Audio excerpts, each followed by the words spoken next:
but I'm going to point us toward two programs in particular, and your thoughts about the way Georgia concluded the season. They were in basically a no-win situation playing Cincinnati. Had they won that game by 5 touchdowns, nobody would have batted an eye. They would have said, yeah, that's impressive, but they're supposed to do that to Cincinnati. Of course, if they would have lost, they wouldn't have heard the end of it. They were able to escape. They outplayed Cincinnati statistically, but there was certainly a game management situation there late where Cincinnati probably could have locked it up and failed to do so. And of course, Georgia came through with the long field goal with 2 seconds to play. So just your thought about this Georgia team, and now JT Daniels, of course, making a wise decision, not enough football under his belt to go to the NFL and come back. And Georgia's one of those spots that you well know. It's every year that we're running through a list of guys that are going to declare for the NFL draft or determine whether they need to come back. So we're still sifting through that list of players. It really makes you wonder how they would have been throughout the year if JT Daniels had played early. I'm curious how they would have played against Alabama. I was at that game.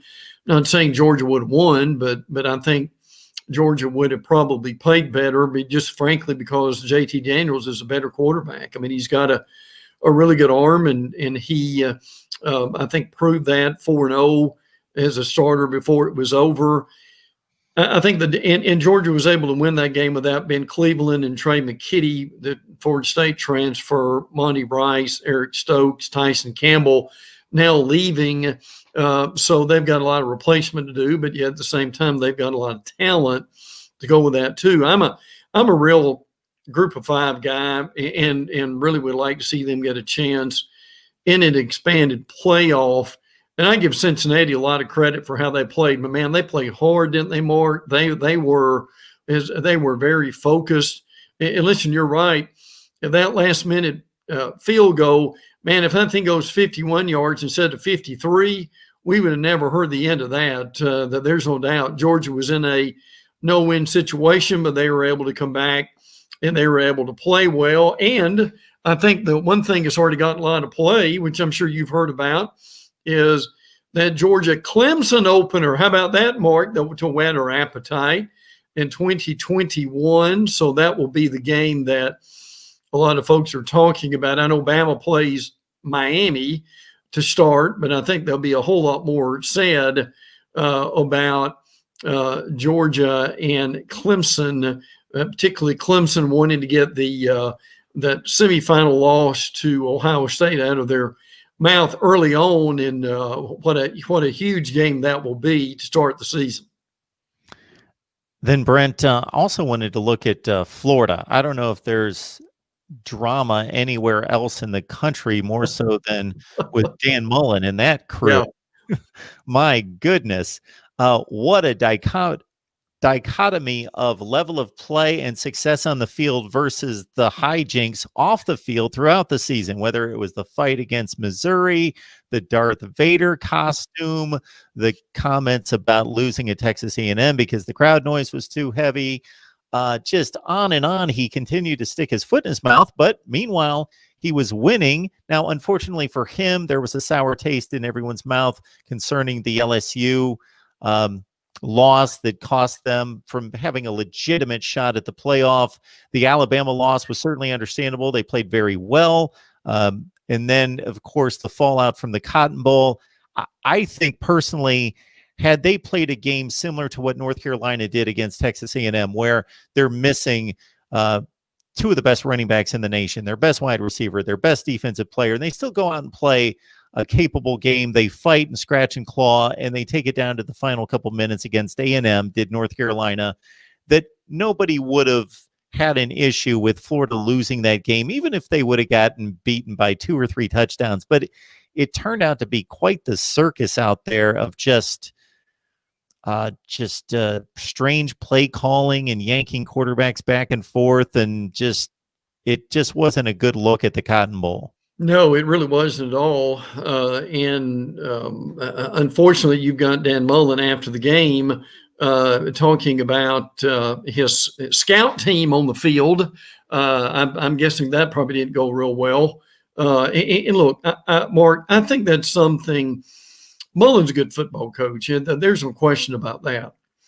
But there are a couple things here that really need to be dealt with. One is whatever he decides to do, and I know Jimmy Sexton is his agent, so you've got, and Jimmy's just looking after his coach by getting his name in the in the paper, however he can do that. I think that's mostly for to get him a raise and in an extension.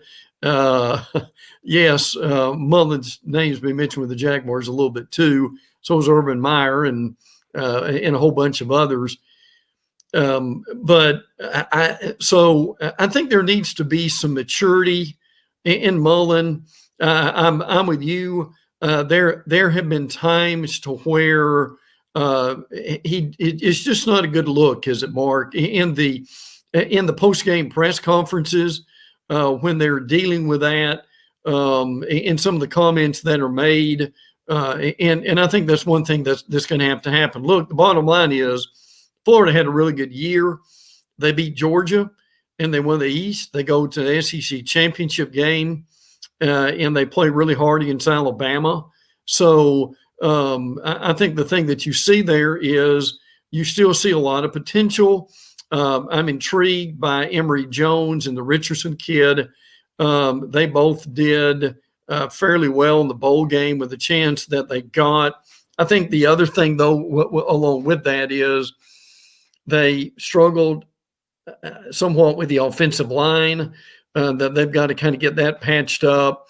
If you haven't heard, for Gator fans, James Houston has entered the transfer portal. We mentioned a few minutes ago Antonio Shelton is transferring from Penn State on the defensive line. Mullen has fired Ron English and Torian Gray. There's a lot of talk about Travarius Robinson coming in, who is a really good recruiter.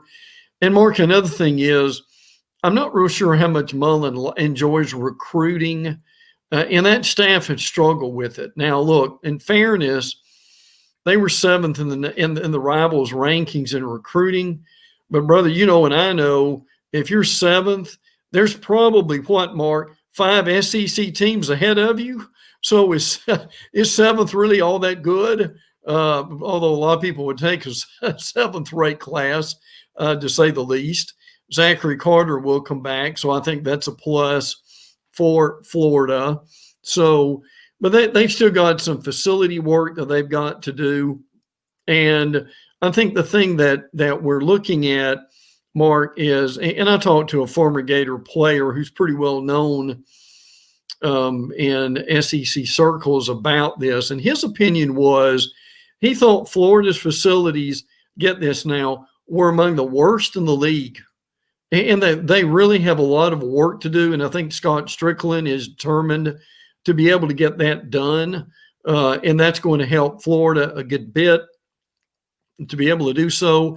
And and also, Mark, just for fun here, the same former Florida player I talked to said that he's been to Liberty.